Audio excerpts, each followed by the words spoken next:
네, 오늘 신부찾기라는 제목으로 말씀을 전하도록 하겠습니다. 이제 아브라함의 시대가 저물고 있어요. 아브라함이 나이가 많아 늙었다라고 말씀을 하고 있습니다. 우리가 앞에서 그의 아내 사라가 죽은 그런 장면도 보았습니다.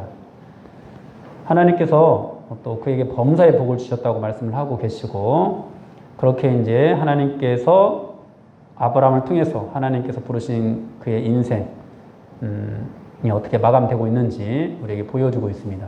그의 인생은 하나님께서 인도하시는 인생이었고, 또 하나님께서 부르신 그 삶은 어떻게 사라지는가, 하나님께서 부르신 사람은 어떻게 이 땅에서 삶을 살아가게 되는가라는 것들을 우리에게 표본으로 보여주는 그런 삶이었습니다.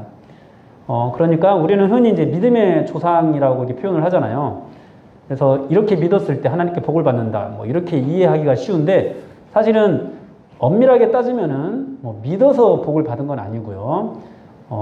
그래서 믿음의 조상이라는 그런 의미, 이런 단어보다도, 이런 표현보다도 은혜 받은 자의 조상이라는 표현이 더 어울릴 것 같아요. 우리가 아브라함과 함께 하나님의 은혜를 받은 사람들입니다.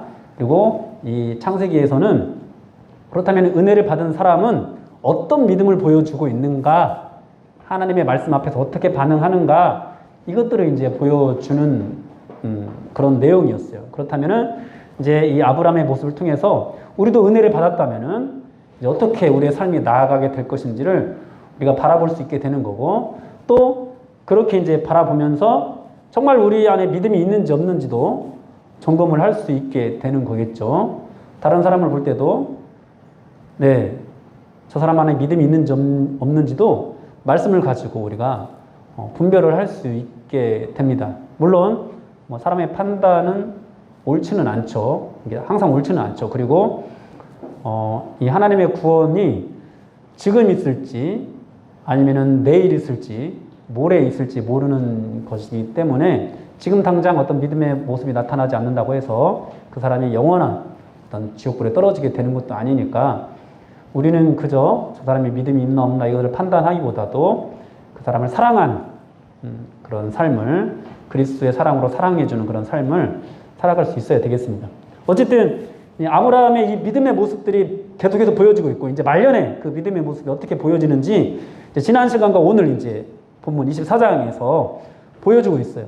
지난 시간에 했던 것은 이제 하나님께서 약속하신 땅을 향해서 아브라함이 어떤 모습을 보이는지, 자신이 기꺼이 비싼 값을 지불해서라도 그 땅을, 매장주를 구입해서 이제 후손 대대로 이게 우리 땅이다라고 남겨두는 그런 모습을 지난 시간에 보았고요.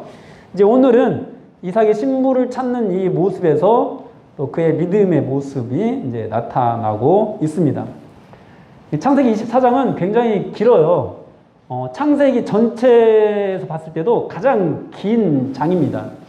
그리고 24장 전체 그 내용이 다 이제 이삭의 신부를 찾는 것과 관련된 내용이에요. 그만큼 이 신부 찾는 일이 굉장히 중요한 의미가 있다라는 것을 의미합니다.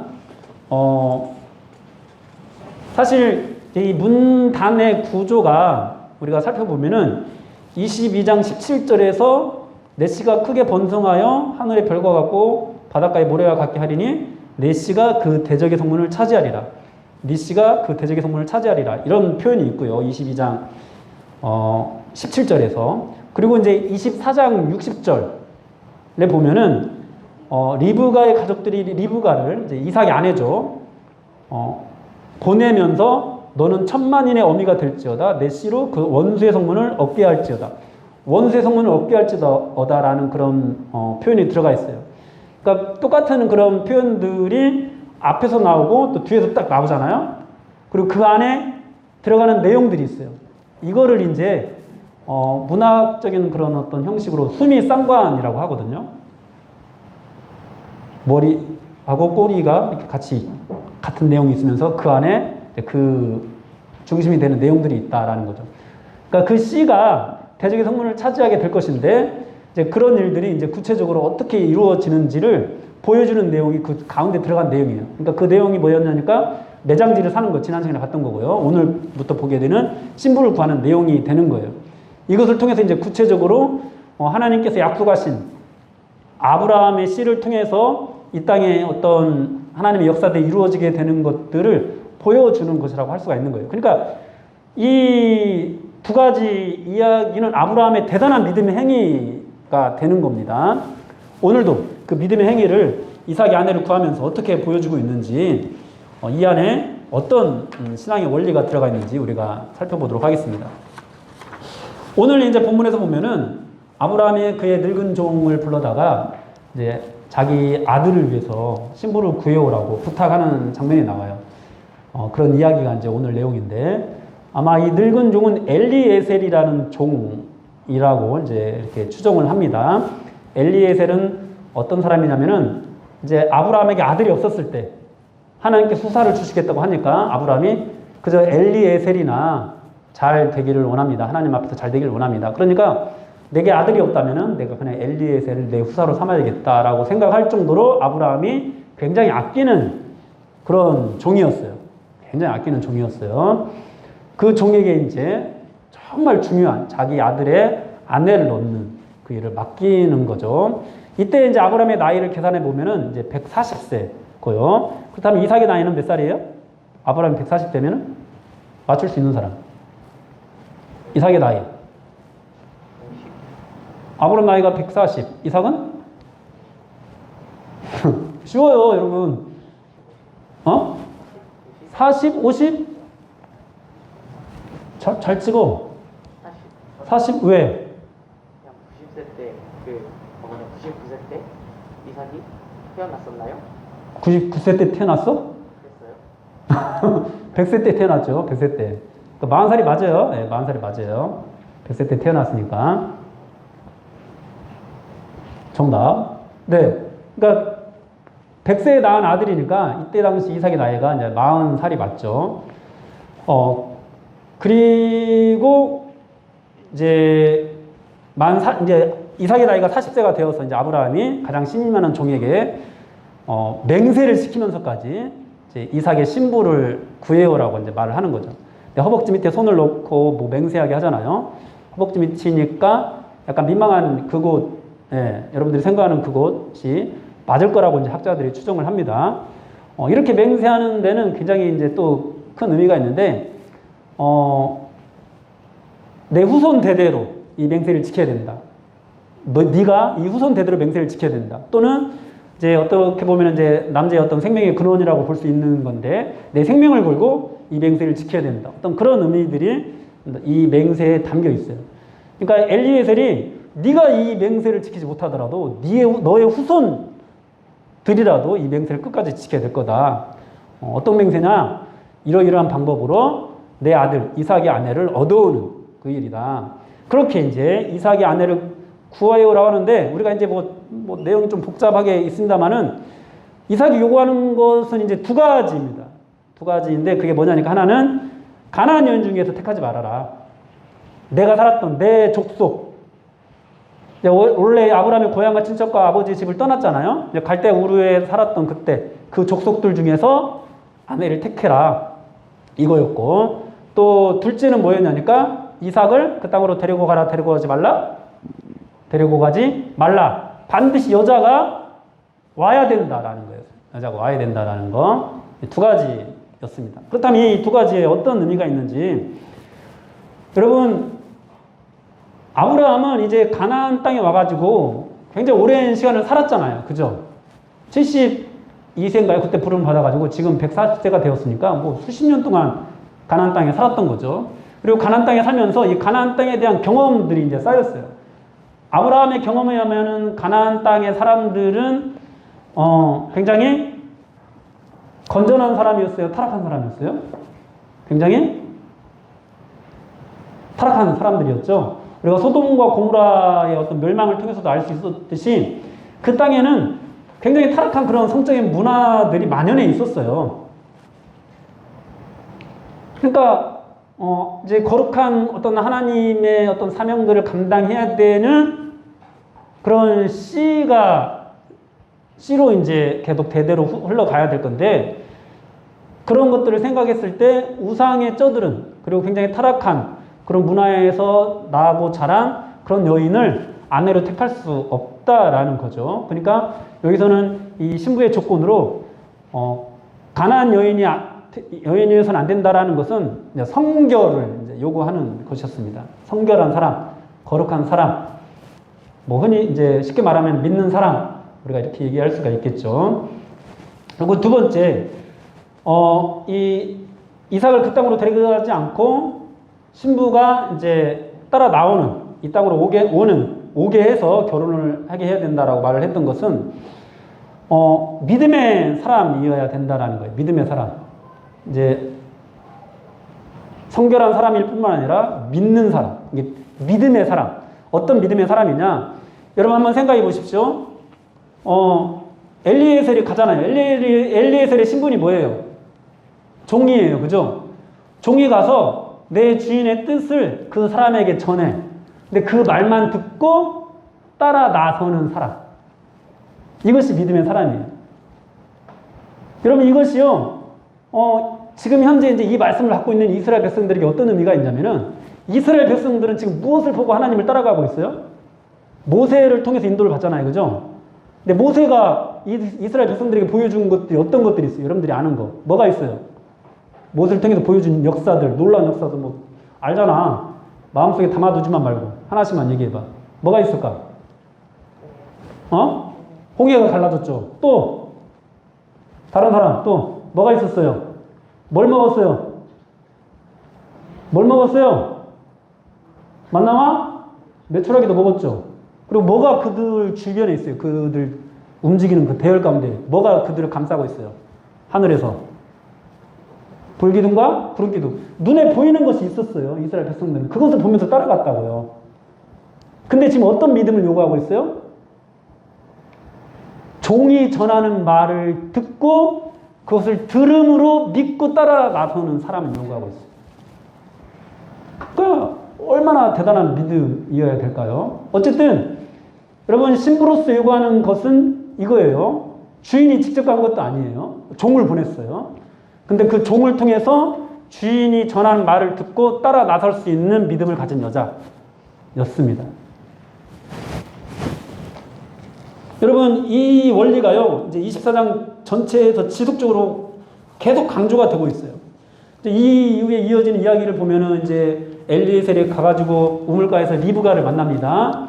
리브가가 알고 보니까 이제 아브라함의 형제가 낳은 사람이 또 낳은 사람 이렇게 되는 그런 관계였어요. 친족 그런 관계였어요. 그리고 이제 리브가가 이제 엘리에셀을 만났다는 것을 집에다 말하고 또 집에서 이제 엘리에셀을 또 이렇게 불러들이고 그러면서 막 이렇게 이런저런 얘기를 전하고 그러면서 이제 이 리브가가 이제 최종적으로 길을 나서게 되는 그런 모습들이 24장 전체에서 그려지고 있는데 결국 아브라함이 이삭의 신부를 얻는 원리는 이제 두 가지가 되는 거죠. 거룩 또는 성결 그리고 믿음. 여러분 이제 이것은 이제 뭐 그냥 문자 그대로 우리가 이 땅에서 우리의 배우자를 어떤 구하는 데 있어서 정말로 중요시 여겨야 될 것이 무엇인가라는 것을 보여주는 것이기도 해요. 뭐예요? 두 가지? 거룩과 믿음. 물론 다른 것들을 여러분들이 기대할 수도 있겠죠. 그런 기준들을 전부 다 무시하라 뭐 이런 것은 아닙니다. 그러나 여러분들이 가지고 있는 다른 기준들이 절대로 이것보다 앞서서는 안 됩니다. 절대로. 여러분들 눈에 보기 좋아 보이는 거, 눈에 보이는 것들 여러분들 쫓아가길 원하죠. 또 뭔가 손에 잡히는 것이 있어야 여러분들 따라가죠. 그러나 그런 불기둥과 구름기둥이 없어도 이런 조건을 가진 사람들 여러분들이 만날 수 있어야 되고 또 그런 사람이 여러분들이 될 수 있어야 된다는 거예요. 배우자로. 그런 사람들을 여러분들 기도하면서 바라봐야 된다라는 것입니다. 여러분 우리가 이제 이 땅 가운데서 육신의 안목으로 배우자를 택하게 되면요. 결국은 영적인 문제로 인해서 불화하게 되어 있습니다. 물론 이제 이미 또 그렇게 결혼해서 살고 있는 그런 가정들도 이 땅에는 많이 있습니다만은 그 안에 또 분명한 하나님의 뜻이 있을 겁니다.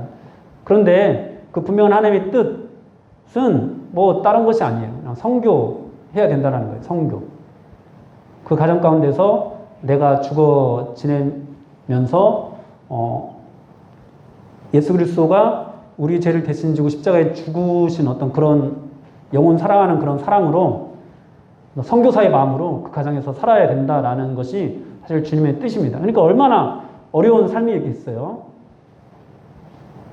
그런데 그렇게 해서 뭐 누군가를 내가 내 배우자를 전도한다. 이것도 뭐 저는 반대하고 싶지는 않아요. 근데 분명한 것은 사명감도 없이 그냥 내 눈에 보기 좋아서 육체의 안목으로 그 사람이 좋아서 쫓아간다. 이것은 분명히 잘못됐다라는 거예요. 이것은.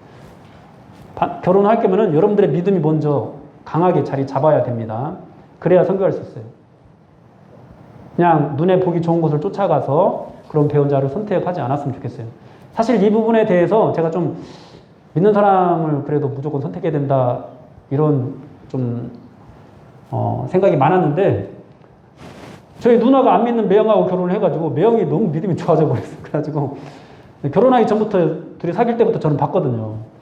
그리고 누나 때문에 교회를 다녔던 매형이었고 어느 순간부터 내가 너 때문에 교회 다니는 것이 아니라 내가 정말 내 안에 믿음이 생겼다라고 이제 말하는 그런 매형을 보게 되어가지고 정말 이렇게도 예수를 믿게 되는구나. 이렇게도 한 가정에 하나님의 복음이 또 전해지게 되는구나. 뭐 이런 것들을 보게 되면서 내가 너무 틀에 박힌 생각이었다. 이렇게 생각을 바꾸게 됐는데 어쨌든 그냥 눈에 보기 좋은 것들을 쫓아가서 믿지 않는 사람과 결혼하는 것은 안 되고 여러분들이 정말 사명감을 갖고 결혼을 하게 된다면 해야 됩니다. 그러나 가장 바람직한 것은 성결하고 믿음 있는 그런 사람과 만나서 그렇게 둘이 합력해서 또 다른 사람들을 전도할 수 있는 그런 가정으로 세워가는 것이 가장 좋겠죠.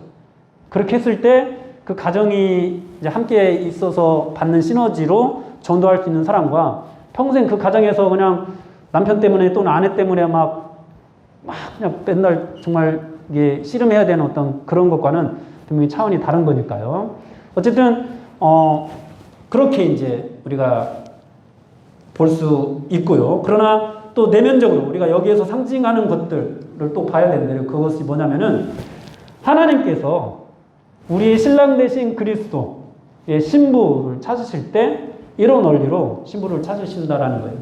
뭐예요? 성결한 사람, 그리고 믿음 있는 사람. 하나님께서 거룩한 사람, 그리고 믿음 있는 사람. 이 거룩은 이제 좀 뒤에 설명을 하기로 하고, 믿음은 어떤 믿음이에요? 하나님께서 이 땅에 하나님의 정도를 보내시죠. 하나님께서 친히 오시지 않고 하나님의 정도를 보내세요. 그러면 그 정도를 통해서 하나님의 말씀을 듣고 따라 나서는 사람. 여러분 예수님께서 이 땅에 오셨습니다마는 두 번 다시 여러분들을 부르러 예수님께서 오시지는 않을 겁니다. 예수님께서 다시 오시는 날에는 이제 심판하러 오세요. 심판하러 오십니다. 그러니까 뭐 예수님을 다시 뭐 우리를 부르기 위해서 보내주실 거다 이런 생각을 이제 보내세요. 이제 누굴 보내요? 하나님께서 저 같은 사람을 보내는 거예요. 하나님의 종들. 그래서 하나님의 말씀을 전하게 합니다. 그 말만 듣고 여러분들이 이스라엘 백성들처럼 구름 기둥을 보지 못해도 불 기둥을 보지 못해도 또는 만나와 메추라기를 먹지 못해도 내가 열심히 신앙생활 했는데 그 믿음의 결과로 내게 주어지는 것들 내게 없어도 그냥 그 말씀만 듣고 따라 나서는 사람. 아들을 다시 이 땅에 보내요? 보내지 않을 거예요. 가게 하지 않을 거예요. 과거의 자리로 들어가게 하지 않을 거예요. 종의 말만 듣고 따라 나서는 그 믿음. 들음에서 나오는 그 믿음. 보여주는 거에서 나오는 믿음 말고 저 사람 신앙생활 저렇게 했더니 저런 은혜를 받았네, 저런 복을 받았네. 보는 것에 나오는 그 믿음 말고 그런 믿음 가짜예요. 그런 믿음은 성경에서 말씀하고 있지 않아요. 성경에서 말씀하는 믿음은 들음에서 나와요. 반드시.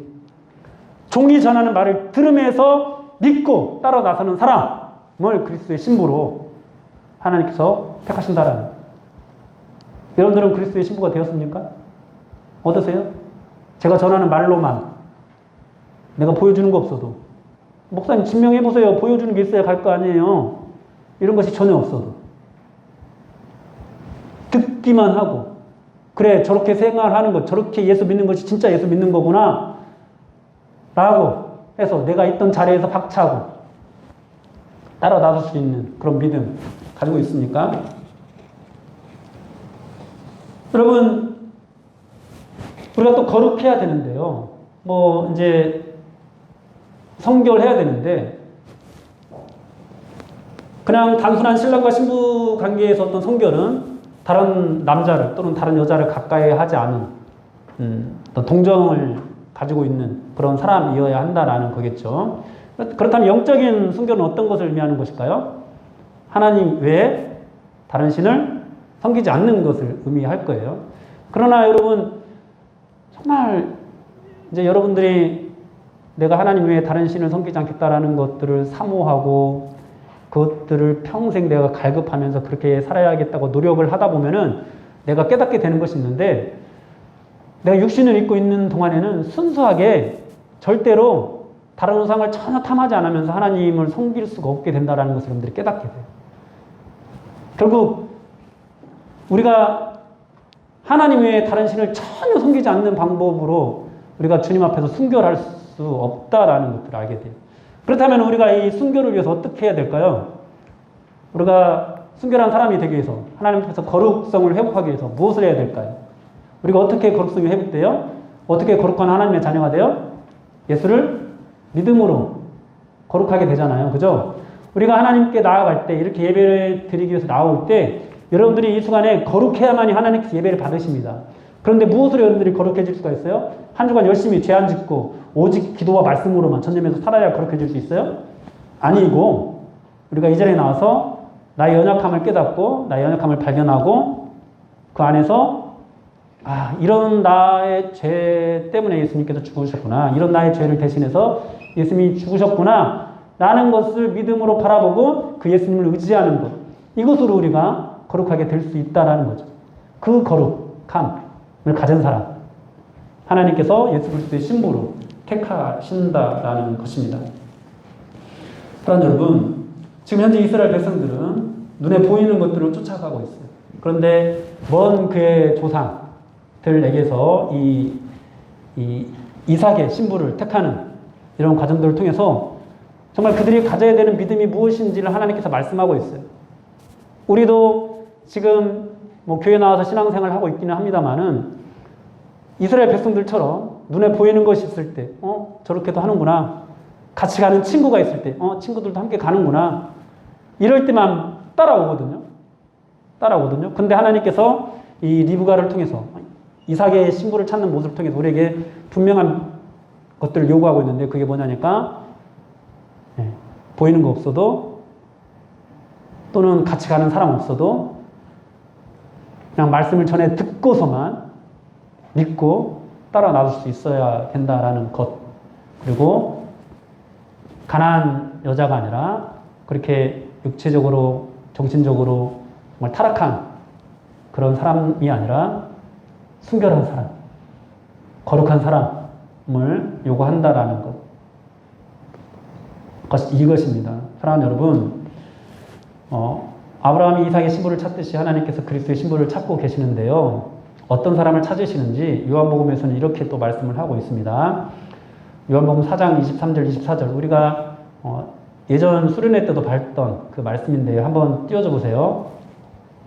요한복음 4장 23절, 24절. 다 같이 읽어봅시다. 시작. 아버지께 참되게 예배하는 자들은 영과 진리로 예배할 때가 오나니 곧 이때라. 아버지께서는 자기에게 이렇게 예배하는 자들을 찾으시느니라. 하나님은 영이시니 예배하는 자가 영과 진리로 예배할지니라. 영과 진리로 예배하는 것, 이것이 바로 예수 그리스도를 의지하는 거고, 그리고 말씀만 듣고 따라 나서는 것입니다. 사랑하는 여러분, 이렇게 하나님께서 찾으시는 사람이 되어서 하나님께서 그리스도의 신부로 우리를 택하여 부르실 때 그 부름에 모두가 응할 수 있기를 주님의 이름으로 축원합니다. 여러분 제발 뭔가 눈에 보이는 것이 있을 때 사람들이 또 다 그렇게 가네? 이렇게 막 보이는 것이 있을 때 그럴 때만 가지 마시고 누구 한 사람 가지 않더라도 하나님께서 보내신 종을 통해서 분명히 내가 봐도 성경을 통해서 봐도 분명히 이런 말씀이다라는 것이 확인이 되면은 따라 나설 수 있는 여러분들이 되었으면 좋겠어요. 세상의 풍조를 따라가지 말고 지금 이 세상 사람들이 지금 이 땅에 있는 뭐 교회 다니는 사람들이 예수 믿고 있는 그 형태를 따라가지 말고 정말로 말씀에서 어떻게 우리에게 가르쳐주고 있는지 그것을 보고 따라갈 수 있는, 그것을 듣고 들으면서 나는 믿음으로 그 길을 나설 수 있는 여러분들이 되기를 주님의 이름으로 축원합니다. 그렇게 우리 모두 그리스도의 신부로 준비됩시다. 할렐루야. 네, 우리 찬양